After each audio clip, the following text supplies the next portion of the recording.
Biden, the administration, the leadership of the United States for supporting Israel in these very dire and complicated times. You've amassed a very powerful and impressive coalition of armies, navies, and powers that are here to protect the interests of the coalition of nations that wants to move towards peace and a better future in the Middle East against the empire of evil which starts and emanates in Tehran.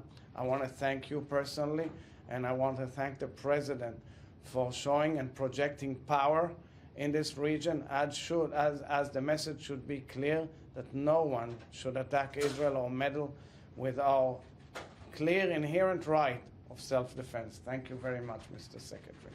Well, Mr. President, thank you very much. It's always good to be with you and good to be back in Israel. This is my 9th visit since October 7th to Israel, to the Middle East. And this is a decisive moment, probably the best, maybe the last opportunity to get the hostages home, to get a ceasefire, and to put everyone on a better path to enduring peace and security. I'm here as part of an intensive diplomatic effort on President Biden's instructions to try to get this agreement to the line and ultimately over the line. It is time for it to get done. It's also time to make sure that no one takes any steps that could derail this process. And so we're working to make sure that there is no escalation, that there are no provocations, that there are no actions that in any way could move us away from getting this deal over the line, or, for that matter, escalating the conflict to other places and to greater intensity.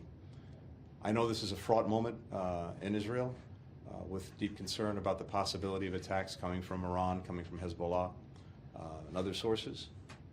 And as you heard the President say, the United States has taken decisive action to deploy forces here to deter any attacks, and if necessary, to defend against any attacks. But the focus of my visit is intensely on getting the hostages back, getting the ceasefire done.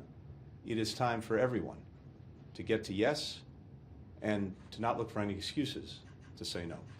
I look forward to the day ahead, seeing the Prime Minister, Defense Minister, other senior officials, but as always, a pleasure to start the day with you. And let me say finally that we mourn the losses that the President has just shared over the last 24 hours. Thank you. Thank you very much.